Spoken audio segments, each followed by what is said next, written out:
주기도문에 관한 말씀을 이어가겠습니다. 5번째 말씀이고요. 주기도문은 예수님께서 제자들에게 친히 이렇게 기도하라 가르쳐 주신 내용입니다. 제자들이 기도를 몰랐던 사람들이 아니죠. 그럼에도 예수님의 기도가 얼마나 향기로웠던지 그 주님의 기도하는 모습을 보고 제자 중 하나가 요청하여 예수님께로부터 주기도문 이렇게 기도하라라는 내용을 배움받습니다.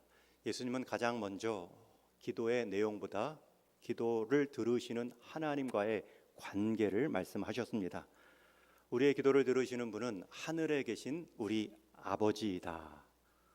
하늘에 계시기에 땅에 있는 우리와는 차원이 다른 존재이시지만 초월적인 분이시지만 그분은 우리에게 아버지 되어주시는 내재적인 하나님이시다 말씀하셨습니다. 그리고 나서 하나님과 관계된 3가지 기도의 간구 내용을 말씀해 주셨습니다. 지난주에 나눈 이름을 거룩히 여기시오며 나라에 임하옵시며 뜻이 하늘에서 이룬 것 같이 땅에서도 이루어지이다. 십계명처럼 하나님과의 관계에 관한 기도, 하나님으로부터 내려온 기도 3가지가 있고요. 이후의 3가지는 이 땅에서 하늘로 향한 우리의 필요를 구하는 3가지 기도가 있습니다. 왜 예수님께서는 하나님의 기도, 우리를 향한 하나님의 원하심을 먼저 가르치셨을까? 제가 한 글을 읽었습니다. 에베레스트 산은 우리 세계에서 가장 높은 험준한 산입니다. 전 세계 산악인들이 그 산의 정상에 오르기 위해 1922년부터 첫 등정을 시작했습니다. 그 이전까지는 신령한 산으로 감히 사람이 밟을 만한 도전을 하지 못했던 산입니다. 그 첫 등정을 시작으로 험한 산세와 혹독한 날씨에서 수많은 사람들이 도전했지만 사고와 실패 속에 첫 등정의 성공은 그로부터 30년인 1952년에 이루어집니다. 우리 땅에서는 한반도 전쟁이 한창일 때 에베레스트 산을 오른 한 산악팀이 있습니다. 그 후에 매년 2-3명씩 올라가 정상에 이를 수 있을 만큼 산은 그 정상을 쉽게 내주지 않았습니다. 그런데 신기한 일이 벌어졌습니다. 1988년 그 한 해에는 정상에 등복한 사람들이 50명이 넘는 사람이었습니다.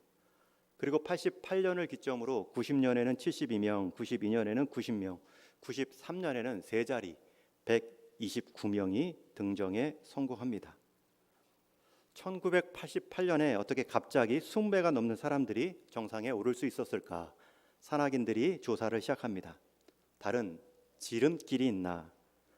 등반가 사람들의 체력이 갑자기 좋아졌나? 아니면 등반 기술과 장비들이 새롭게 개발되었나? 여러 가지 연구를 해봤는데 비결은 간단했습니다. 베이스 캠프의 위치였습니다. 1988년 이전에는 에베레스트를 오른 모든 원정대가 다 3,000m 고지에 베이스 캠프를 설치했습니다. 거기까지는 같이 팀으로 올라가 이제 그곳을 발세대 삼아 이제 정상까지 오를 사람들을 구별하고 올려보내는 베이스 캠프가 있습니다. 그런데 1988년에 한 등정팀이 지금까지의 관행을 깨고 도전적으로 5,000m까지 함께 올라가 베이스 캠프를 설치한 것입니다. 3,000m의 베이스 캠프를 설치한 이유는 험난한 지형을 조금 쉽게 극복했고 또 물자를 3,000m까지 올리는 쉬운 일이었기 때문입니다. 그런데 베이스 캠프를 5,000m로 올렸습니다. 그러니 거기서부터 이제 정상까지는 3,000m만 오르면 됩니다. 그러나 3,000m 베이스 캠프를 설치했을 때는 홀로 5,000m를 올라가야 했습니다. 베이스 캠프의 위치가 정상에 오른 사람의 숫자를 갈랐습니다. 기준점만 올렸을 뿐인데 등정 성공률이 지금은 50배나 늘어났다고 하지요. 왜 예수님은 하나님의 이름, 나라, 뜻을 먼저 가르치셨을까? 그것은 우리의 삶의 자리를 우리 하나님께로 우리의 인생의 베이스 캠프를 높이는 기도가 되기 때문입니다. 이 땅의 나라, 이 땅의 가치만을 추구하며 하나님 앞에 살아갈 때에 감사와 만족률은 0%입니다. 그러나 하나님 나라와 그 이름, 그 뜻에 우리 인생을 맡기고 그분의 다스림과 인도하심을 맛보며 사는 인생은 하나님과 동행이라는 그 등반에 성공할 수 있습니다. 처음 베이스 캠프를 쉽게 설치하는 것보다 베이스 캠프를 높이 올리는 삶이 정상에 오를 확률이 많았죠. 오늘도 그러한 이름에 이어서 하나님 나라에 관한 말씀으로 이어갑니다. 우리가 잘 아는 것처럼 이 이름, 나라, 또 뜻이라는 것은 하나님께서 우리를 향한 마음입니다. 특별히 두 번째, 나라가 임하시오며 라는 이 나라는 하나님의 나라를 의미합니다. 나라가 임한다 했을 때 우리의 나라는 국가 개념이기 때문에 어떻게 국가가 우리에게 임하고 멀어지는가라고 오해할 수 있지만, 성경의 이 나라가 임하옵시며 나라라는 뜻은 원어적 의미는 왕국이고요, 더 정확한 번역은 통치, 다스림이란 뜻입니다. 즉 하나님의 통치, 다스림이 우리 가운데 임하시오며 라고 기도하도록 가르치신 것이죠. 왜 그 나라가 중요한가? 예수님은 이 땅에서 처음 사역을 시작하실 때에도 그 나라를 말씀하셨습니다. 마태복음 4장에 보면 이때부터 예수께서 비로소 전파하여 이르시되 회개하라, 천국이 가까이 왔느니라. 여기서 천국이 하나님 나라, 통치, 다스림이라는 뜻과 같은 단어입니다. 다만 마태복음은 유대인들을 대상으로 했기 때문에 유대인들은 하나님의 이름 자체 부르는 것을 꺼려했습니다. 그래서 하나님 나라라는 뜻보다는 하늘 천자를 써서 천국, 하늘나라로 불렀습니다. 그러나 누가복음을 쓴 누가나 또 사도행전을 쓴 누가는 이방인들을 위한 복음서와 사도행전을 남겼기 때문에 하나님 나라라는 표현을 쓰지요. 사도행전 1장에 보면 그 증거가 나오는데 우리 한번 같이 읽겠습니다. 시작. 그가 사도행전 1장 3절입니다. 시작. 그가 고난 받으신 후에 또한 그들에게 확실한 많은 증거로 친히 살아계심을 나타내사 40일 동안 그들에게 보이시며 하나님 나라의 일을 말씀하시니라. 앞에 마태복음에서는 공생의 처음 예수님의 선언이 하나님의 나라가 가까이 왔다였는데, 예수님께서 죽으시고 고난 받으신 후에 또 친히 살아계심을 나타내사 부활하신 후에 승천하시기까지 40일 기간 동안 얼마나 짧고 중요한 시간입니까? 그때 하나님이 무슨 일을, 무슨 복음을 전하셨습니까? 하나님 나라의 일을 말씀하시니라. 공생의 시작도 하나님 나라가 가까이 왔다, 그리고 하나님 나라의 일을 말씀하시며 승천하셨습니다. 그리고 예수님은 공생의 3년 동안 하나님 나라에 관한 비유를 가득 이 땅 가운데 사람들에게 보여주셨지요. 이처럼 하나님 나라, 하나님이 다스린다, 하나님이 통치하신다라는 것은 예수님이 이 땅 가운데 행하신 사역의 중심이고 성경의 큰 주제입니다. 바로 그 하나님의 다스림을 구하는 것이 나라가 임하시오며 라는 뜻입니다. 그러면 우리가 자칫 오해할 수 있는 것은 지난주 거룩히 여김을 받으시오며 라는 표현처럼 우리가 거룩히 여김을 받아야 하나님이 더 거룩해지는가? 그것은 아니지요. 우리가 거룩히 여김을 받으시오며 라는 뜻은 이미 거룩함에 부족함이 없는 그 하나님을, 그 구별된 차원이 다른 그 하나님을 우리가 의식하며 살고 그 하나님을 하나님답게 대접하며 살게 하옵소서 라는 뜻인 것처럼, 나라가 임하시오며 라는 뜻은 우리가 나라를 임하게 할 수 있는 존재가 아니라 예수님께서 이 땅에 왕으로 통치자로 오셨고, 그리고 그분의 죽음으로 우리 육신의 죄의 형벌과 사단의 권세와 또 죽음의 권세까지도 다 제압하시면서 또 부활하심으로 그분의 죽음은 하나님 아들의 죽음이셨다는 것을 보여주심으로 하나님은 이 땅의 통치자로 하나님 나라를 출범시키셨습니다. 그러나 다시 주님께서 오신다고 말씀하셨고, 그때는 심판주로 오시기 때문에 이제 하나님 나라, 이 땅 가운데 하나님의 통치를 막았던 그 모든 세력들이 심판받음으로 하나님의 통치가 온전해질 때가 있습니다.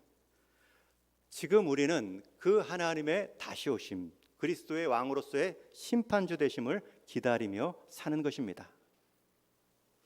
그래서 오늘 말씀 하나님 나라가 임하옵소서라는 뜻은 이미 여러 번 제가 설교했고 여러분도 잘 아는 내용이기 때문에 하나님 나라가 임한다는 뜻이 무엇인가 적용에 관한 세 가지 삶의 모범을 보여준 사도 바울의 본문을 가지고 나누겠습니다. 오늘 읽은 이 빌립보서 말씀은 사도 바울이 감옥에서 쓰여진 편지로 알려져 있지요. 에베소서, 빌립보서, 골로새서, 빌레몬서 네 개의 서신이 다 옥중에 쓴 옥중 서신이라고 말하는데 그 중에 이 빌립보서는 가장 마지막에 쓰여진 편지로 알려져 있습니다. 그만큼 순교를 앞둔 시점에서 그만큼 앞에서는 여러 번 감옥에 갇히고 고린도후서 11장에 보면 40에 하나 감한 39대를 5번이나 맞고 한 번 돌로 맞고 3번 파선하고 그러한 인생 복음으로 인한 고난을 충분히 경험한 후에 쓰여진 편지임을 알 수 있습니다. 특히 이 편지를 받고 있는 빌립보 교회는 사도 바울이 직접 2차 전도 여행 중에 자주장사 루디아 가정과 또 감옥 안의 간수의 가정에 세례를 주며 처음 개척한 교회입니다. 그리고 나서 10여 년의 시간이 흘러 든든하게 빌립보 교회가 세워져 갑니다. 심지어 바울의 선교 사역을 위해 돕고 후원하는 모습까지 자라난 교회입니다. 바울이 옥에 갇혀 있을 때에도 옥바라지를 했고요. 법정에 섰을 때에는 함께 변호하며 싸워준 교회입니다. 이들에게 있어서는 바울을 통해 은혜의 복음을 들었으니 그 은혜의 고난도 복음의 수고도 함께하는 것이 맞다 여기며 빌립보 성도들은 바울과 한몸됨을 지켜 나갔습니다. 그래서 오늘 말씀 1장 3절 4절에 보면 항상 바울의 생각과 기도 가운데는 빌립보 교회가 있었습니다. 마찬가지로 빌립보 성도들에게도 항상 바울의 존재가 있었습니다. 바울은 늘 자기 생각, 기도 가운데 빌립보 성도를 떠올리는데 이렇게 위로하지요. 5절 말씀에 보면 너희가 첫날부터 이제까지 내가 너희들을 처음 만나고 그리고 오히려 너희들이 나를 돕는 지금까지 복음을 위해 수고한 일들을 내가 알고 칭찬한다. 과거의 분명한 수고로움들을 인정해 주지요. 거기서 끝나지 않습니다. 6절에 보면 너희 안에서 착한 일을 시작하신 이가 이 복음 사역이죠. 그리스도 예수의 날까지, 이 주님 다시 오실 때까지라는 표현인데 첫날부터 지금까지 행한 일들에 대한 칭찬뿐만 아니라 지금부터 그날까지 주님 예수 재림 때까지 복음 사역 우리 주님께서 이루신 일들을 너희가 이루어갈 줄로 확신한다. 앞으로의 이루어질 일을 보며 격려하고 있습니다. 여러분, 이게 스승의 역할입니다. 오늘 스승의 줄로 특별히 구별하여 우리 다음 세대를 위해 기도하고 헌신하는 선생님들, 그러한 영적 기도의 자리를 지키는 믿음의 선진들 기억하는 주일입니다. 요즘 다음 세대 가장 큰 기도 제목 아닌지요? 우리 한국교회 가장 큰 숙제가 아닌지요? 사실 가장 기념해야 될 5월 전체 행사 가운데 어린이 주일, 어버이 주일 거의 우리 본성 가운데 우리의 마음이 흘러갑니다. 그러나 그 영적 수고를 감당하는 이 스승에 대한 마음들, 그리고 그와 함께 자라나고 격려하는 모습들, 이건 격려해 주셔야 됩니다. 특별히 우리 스승의 역할들을 하시는 우리 교사 선생님들, 우리 구역장님들, 우리 재직분들 두 가지를 기억하시면 됩니다. 사도 바울은 빌립보 교회 성도를 향하여서 첫날부터 지금까지 복음에 수고한 일들을 내가 기억하고 칭찬한다. 여러분, 칭찬은 되어진 일의 열매를 인정해 주는 겁니다.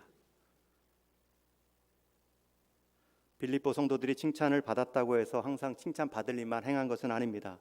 뒤에 3장 4장 가면 그 안에서도 파벌이 있고 다툼이 있었습니다. 화해하라고 권면도 받습니다.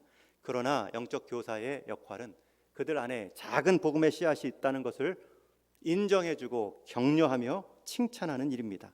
더 나아가서는 이들의 일이 여기서 끝날 것이 아니라 그리스도 예수의 날까지 이루어질 것이다.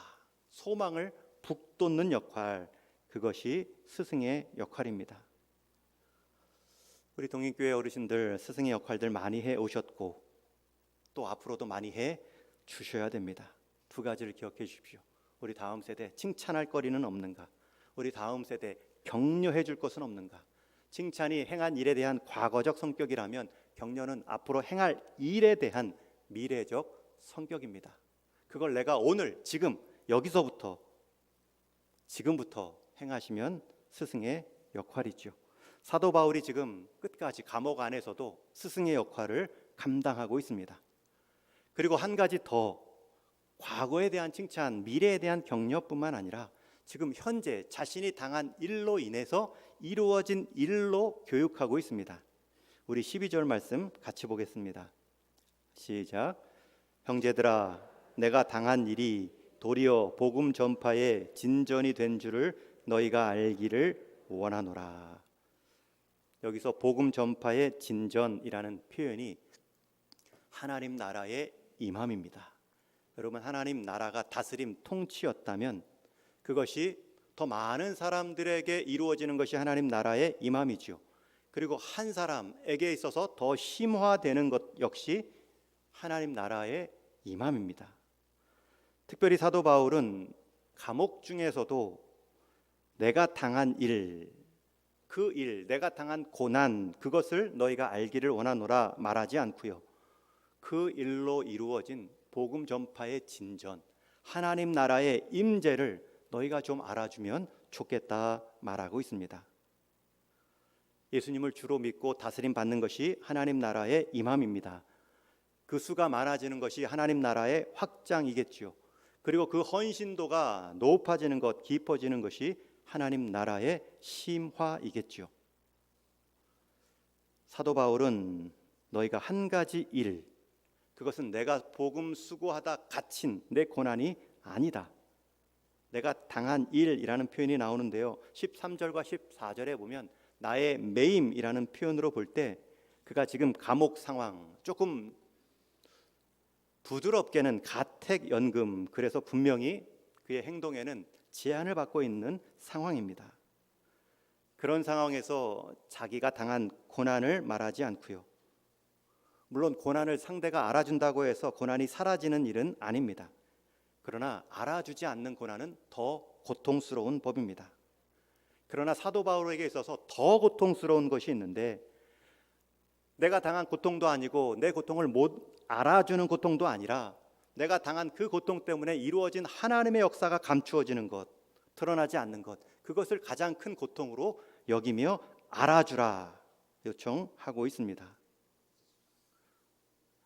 여러분, 하나님 나라의 역사, 하나님 나라의 임함, 사도 바울이 사는 삶의 기준입니다.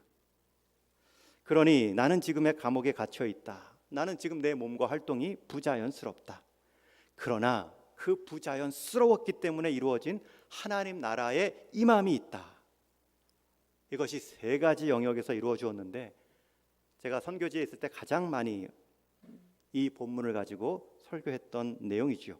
그래서 짧게 세 가지 영역에 이루어진 하나님 나라 임함을 설명하겠습니다. 첫 번째는 13절에 나타난 감옥 안의 시위대와 그 밖의 사람들입니다. 우리 13절 말씀을 같이 읽습니다. 시작. 이러므로 나의 매임이 그리스도 안에서 모든 시위대 안과 그 밖의 모든 사람들에게 나타났으니, 나의 매임이라는 표현이 나오는데 그 매임이 그리스도 안에 있습니다. 사도 바울에게 있어서 감옥은 그리스도 안의 감옥입니다.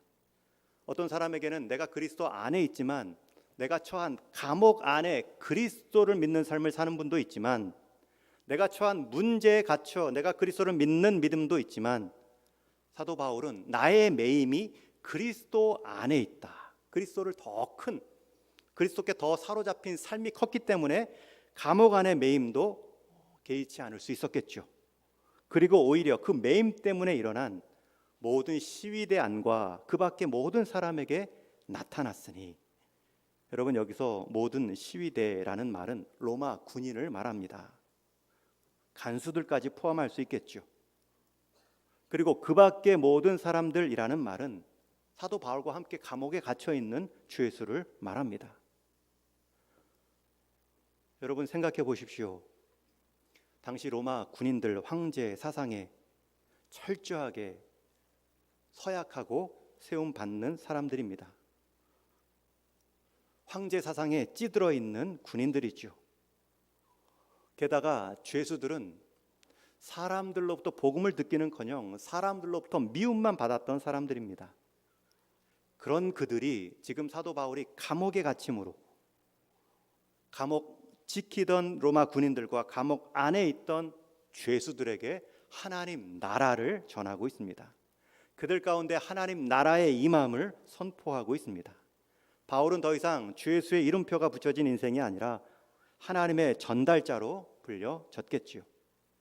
바울을 통해 생전 들어볼 수 없었던 그 복음, 하나님 나라의 임함을 이 군인들과 죄수들이 들었습니다. 여러분, 하나님 나라의 임함의 첫 번째 대상, 한마디로 요약하면 세상입니다. 지금도 세상 안에는 하나님 나라의 복음이 들려져야 됩니다. 이 일을 위해 헌신하셔야 되고요. 이 교회 사역 가운데 빼놓을 수 없는 역할입니다. 한 성도로도 여러분 불신 가족 안에 불신 가족들 있다면 그에게 하나님 나라가 임하옵소서. 여러분이 당한 불신 가족에 제가 둘러싸여 있어서 하나님 나라의 임재를 경험하지 못합니다가 아니라 나의 매임은 그리스도 안에 있습니다. 나의 매임 때문에, 나의 이 가정 환경 때문에 하나님의 나라가 하나님 복음을 한 번도 들을 수 없는 이들에게 드러나게 하여 주옵소서. 그렇게 기도하며 사는 것이 바로 나라가 임하옵소서. 첫 번째, 세상에 임하는 하나님의 다스림입니다. 두 번째, 하나님 나라의 임함의 대상들이 14절에 나옵니다. 우리 한번 14절도 같이 읽습니다. 시작. 형제 중 다수가 나의 매임으로 말미암아 주 안에서 신뢰함으로 겁없이 하나님의 말씀을 더욱 담대히 전하게 되었느니라. 형제 중 다수가 더욱 담대함으로 겁없이 하나님의 말씀을 전하는 삶. 여러분, 형제 가운데서도 하나님의 다스림이 더 심화되었죠. 새롭게 경험되었죠. 하나님 나라의 다스림, 통치의 은혜는 여러분 형제, 우리 믿는 사람들 가운데서도 새롭게 경험되어야 됩니다. 사도 바울은 저 감옥에서도 우리에게 이렇게 편지를 쓰며 저 전하기 힘든 로마 군인들과 죄수들에게도 복음을 주는데 감옥 밖에 자유로운 우리가 가만히 있을 수 있느냐, 그런 자각을 일으킵니다. 하나님 나라의 임함은 우리 주변, 우리 형제 자매들, 우리 믿겠다라고 여기는 자녀들에게도, 믿음이 있다라고 여겨진 부모님들에게도 새롭게 경험되어져야 됩니다. 잘 믿겠지, 잘 믿었겠지, 그것이 아니죠. 그것을 각성시킨 방법이 무엇입니까? 사도 바울은 감옥 안에 있지만 더 크신 그리스도 안의 매임으로 자기 역할, 자기 자리를 잘 지켜감으로 그저 주변에 있었던 사람들이 감화를 받았을 뿐입니다. 사도 바울은 빌립보 성도들에게 지적하지 않았습니다. 나는 감옥에서도 이렇게 복음 전하는데 너희는 감옥 밖에서 이렇게 편하게 생활할 수 있느냐라고 말하지 않습니다. 그들 안에 사도 바울의 모습을 보며 각성이 일어납니다. 물론 그 중에는 사도 바울을 시기함으로 더 열심으로 내가 사도 바울보다 더 영적 영향력, 더 영적 높은 지위를 차지해야지, 우두머리가 되어 봐야지 시기와 질투로 행한 사람도 있지만 사도 바울은 개의치 않습니다. 왜냐하면 사도 바울의 시야, 눈높이는 사람 간의 경쟁, 질투가 아니라 하나님 안에서 하나님의 다스림 가운데 살았기 때문에 그 하나님의 다스림이 더 높아진다면 사람 간의 뒤처짐이나 비교는 개의치 않았지요. 지난번 성지순례 때 터키에 큰 지진이 났습니다. 그래서 같이 참여했던 교회에서 또 준비한 헌금도 전달하고 왔는데요. 그때 한 선교사님 선교지에서 특히 지진 지역에 가까운 대표 선교사님을 뵙고 왔습니다.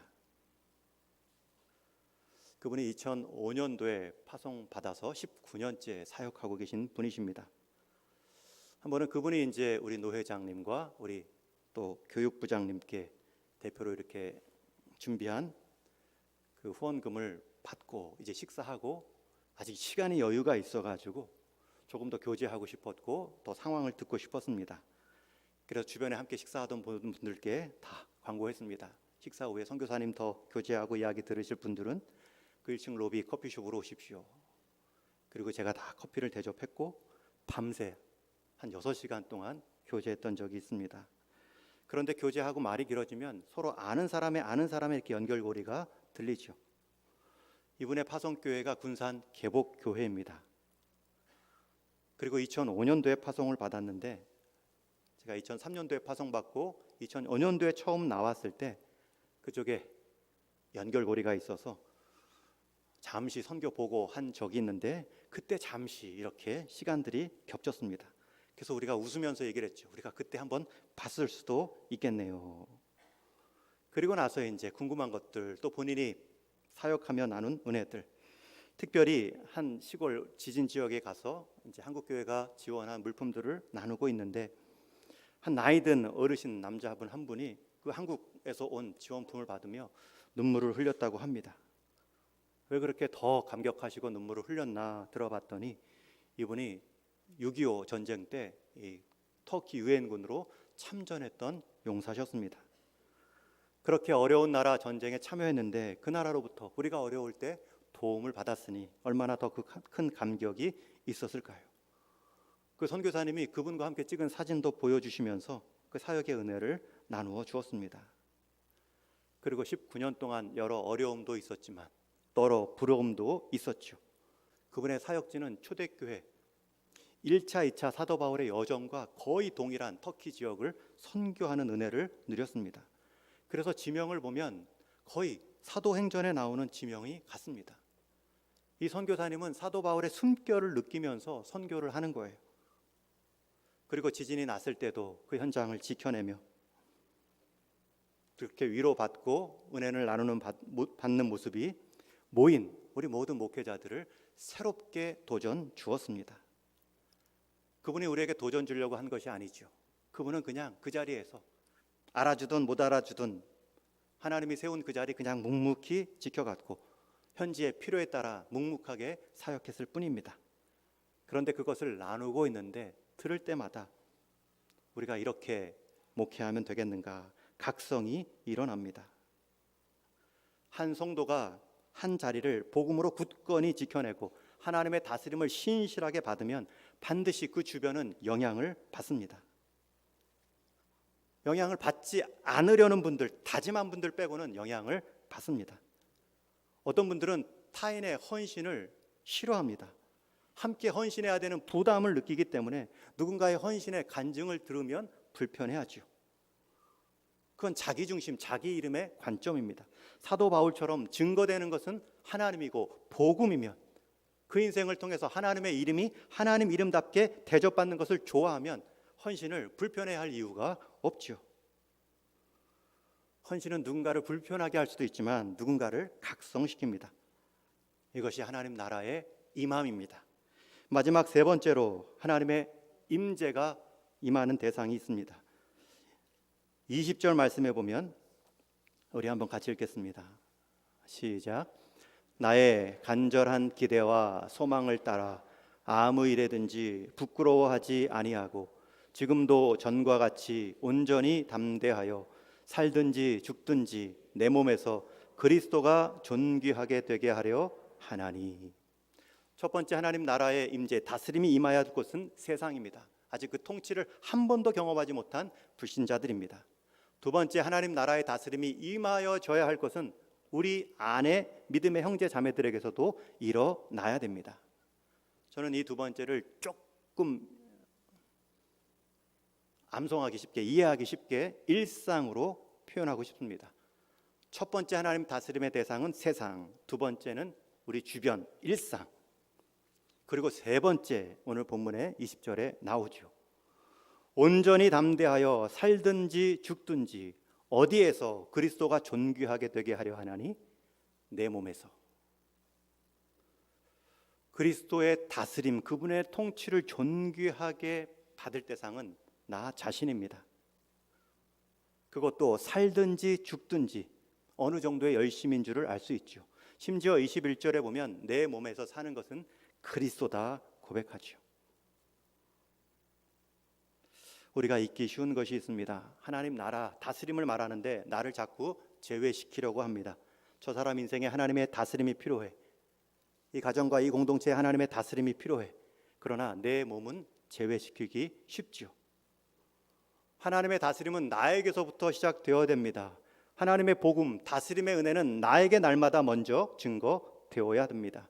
내가 이미 다 알았다, 다 들었다가 아니라 그 복음이 내 안에서 지금 살아있는가? 그리스도가 지금 내 삶에서 가장 존귀하게 여겨지고 있는가? 내 생각과 행동을 살피며 맞추어야 합니다. 여러분, 순서상으로는 이 세 번째 복음의 대상, 진전의 대상, 하나님 나라 임재의 대상이 나오고 있지만 이 세 번째, 내 몸에서 하나님의 다스림이 온전해야 주변 가운데 형제 자매들에게, 멀리는 세상 가운데 불신자들에게도 하나님 다스림의 임재를 증거할 수 있습니다. 이 세 번째 다스림을 한 단어로 침상이라고 요약할 수도 있죠. 여러분 잘 기억하십시오. 첫 번째 불신자 세상, 두 번째 우리 주변에 내 일상 일터 가정에서 일상, 마지막 그리스도가 존귀하게 여겨질 자리 내 몸, 침상. 다른 표현으로 묵상, 내가 하나님을 얼마나 묵상하고 있는가, 그리스도와 함께 내 삶이 얼마나 동행하고 살피고 있는가. 세상, 일상, 침상 기억하십시오. 그것 다 하나님의 임재가 임할 장소입니다. 그러나 가장 먼저, 가장 크게 임할 장소는 침상, 내 몸에서입니다. 지진의 강도는 진원지의 강도입니다. 처음 시작된 그 진원지, 그 강도가 퍼져나감으로 지진의 강도를 결정하죠. 다른 표현으로는 우리가 잔잔한 호숫가에 돌을 던지면 동심원을 그리며 원이 커져갑니다. 그 원이 커져가는 방법, 원리는 떨어진 돌의 무게, 질량에 있습니다. 처음 떨어진 그 돌의 크기, 무게가 동심원의 방향, 범위를 결정합니다. 여러분, 가장 중심된 우리 인생에 하나님의 다스림을 경험하고 사모함이 내 주변 가운데, 불신 가정 가운데도 영향을 미칠 수 있습니다. 사도 바울은 그 그리스도 중심을 자기에서부터 나라의 임함에 대한 사모함이 있었기 때문에 주변 형제 자매들뿐만 아니라 불신 가족, 불신 이방인들까지 자기 생명 다할 때까지 지켜낼 수 있었죠. 여러분, 그 강도가 얼마나 셌겠습니까? 그 멀리, 그 오래도록 그 복음의 열정, 하나님 나라의 다스림을 이어간 그 자기 자신에 대한 복음의 강도가 얼마나 셌겠습니까? 우리가 세 가지로 정리할 수 있습니다. 첫째, 믿지 않는 세상을 보며 아버지, 이 세상 가운데도 하나님의 나라가 임하게 하옵소서. 두 번째로, 하나님 우리 주변에도, 우리 일상에도 하나님의 나라가, 다스림이 현재적으로 경험되게 하여 주옵소서. 그러나 무엇보다도 하나님, 내 몸에, 내 신상에, 내 침상에 가장 먼저 하나님의 나라가 경험되게 하여 주옵소서. 그러할 때 우리는 하나님 나라가 임하옵소서라는 기도의 참뜻을 경험할 수 있습니다. 이제 말씀을 맺습니다. 어린이 동화 중에 바보 한스라는 제목의 이야기가 있습니다. 바보 한스, 오랜 시간 일하고 삭수로 금 한 덩어리를 얻고 하루는 집으로 돌아옵니다. 그런데 돌아오는 길에 말 한 마리가 보입니다. 저 말을 타고 가면 편하겠다. 말 주인과 금 한 덩어리를 바꿉니다. 그리고 말을 타고 가는데 또 예쁜 거위 한 마리가 눈에 띕니다. 집에 가서 기르면 좋겠다. 자기가 타던 말과 다시 거위를 맞바꿉니다. 그렇게 거위를 한참 끌고 오고 있는데 숫돌이 반짝반짝하게 빛나는 것이 보입니다. 결국 숫돌 주인하고 다시 이 거위를 바꿉니다. 이제는 숫돌을 집까지 들고 와야 됩니다. 그리고 거의 다 와서 개울을 지나야 되는데 숫돌이 너무 무겁게 느껴집니다. 그러다 집에 도착하기도 전에 그 개울가에 숫돌을 던지고 집에 도착합니다. 혼자 중얼거렸습니다. 나는 아무것도 잃어버리는 게 없어. 가지고 싶은 것 다 가져봤고 그때그때 하고 싶은 일들 다 해봤어. 심지어 귀찮으면 버리기도 했어. 그렇게 혼잣말로 스스로 위로해 보았지만 결과는 무엇입니까? 금덩이가 하나의 돌로 변했고 그 돌마저 개울가에 버려졌습니다. 우리가 바보 한스처럼 스스로 되뇌일 때가 있습니다. 시간이 흐름에 따라 내가 하고 싶은 것, 내 인생 가운데 내가 누려보고 싶은 것 다 누리며 살아왔다라고 말하지만 스스로 얼마나 소중한 것을 잃어버렸는지는 알지 못하고 결국 빈손으로 그 인생 마감할 수도 있습니다. 우리도 바보 한스처럼 하나님의 백성으로 살아가는 동안 하나님의 다스림에는 무관심하고 그 하나님의 이름의 거룩히 여김에 대해서는 한 번도 기도해 보지 않았을 때 시간이 갈수록 영적인 가치는 하나도 남아있지 않은 채 허망한 삶으로 우리 인생 끝날 수도 있습니다. 그러면서 분명히 말할 겁니다. 나는 아무것도 잃어버린 것이 없어. 나는 순간순간 하고 싶은 것 다 하고 살아왔어. 서두에서 말한 것처럼 예수님은 우리에게 하나님과의 관계, 이름, 나라, 뜻을 먼저 구하게 하십니다. 우리의 베이스 캠프를 올리시기 위함입니다. 제가 사진 하나를 보여드리고 말씀을 맺겠습니다. 어제 저녁에 찍은 사진인데요. 석가탄신일을 앞두고 불교계에서 연등 행사를 동대문에서부터 조계사, 종로, 광화문 입구까지 행한 것을 지켜봤습니다. 어제 저녁에 예배 준비 다 마치고 이제 내려가다가 그 전부터 소리가 얼마나 크게 들리고 시끄러웠는지 모르는데 내려가다가 긴 행렬이 있습니다. 사람도 엄청 많이 연등을 하나씩 들고 다녔고 저런 조형물들이 해마다 늘어나고 있습니다. 그 출발점이 이쪽 장충동 동국대 쪽이기 때문에 우리 동대문 앞 우리 교회를 비교할 수가 없지요. 제가 한참 구경하다 내려가서 사진 하나를 찍었는데 우리 교회 건너편 메리어트 호텔에서 우리 교회를 배경으로 찍은 사진입니다. 어제 말씀을 준비하고 이 사진을 찍고 집에 와서 사진을 한참 들여다보는데 오늘 말씀의 내용이 다 담긴 사진인 것처럼 느껴졌습니다. 여러분, 땅에 바짝 붙은 이 조형물들 화려하게 빛을 내고 있죠. 그런데 그 행렬, 그 빛은 1시간 반 뒤면 다 꺼집니다. 그 긴 행렬 조계사 뒤를 넘어가면 불을 다 끄고 한쪽에서 짐 정리하고 있습니다. 그러나 땅에서 조금 떠있는 저쪽 뒤에 우리 동인교회 야경이 얼마나 예뻐 보입니까? 그 동인교회의 불빛은 일회용이 아닙니다. 1시간 반짜리도 아닙니다. 항상 그 자리에 서서 우리 동대문을 비추고 있었습니다. 그러나 저 불빛 자체가 또 목적이 아니죠. 여러분, 하나님의 다스림의 빛이 우리와 차원이 다른 곳에서 항상 우리를 향해 비추고 있습니다. 그 다스림을 우리가 세상 가운데 보여주는 것이 우리 교회의 존재 이유이고 우리가 가장 풍성하게 살 수 있는 방법이죠. 땅에 가까울수록 화려할 수는 있지만 일시적입니다. 하늘로 향할수록 베이스 캠프가 높아질수록 하나님의 통치를 경험하고 드러내 보일 수 있습니다. 저와 여러분이 그러한 삶으로 부름받았고 그러한 삶으로 살아갈 수 있는 존재입니다. 그 시작은 내 신상, 내 침상과 또 내 묵상에서 시작되어서 일상과 세상으로 번져 나가야 합니다.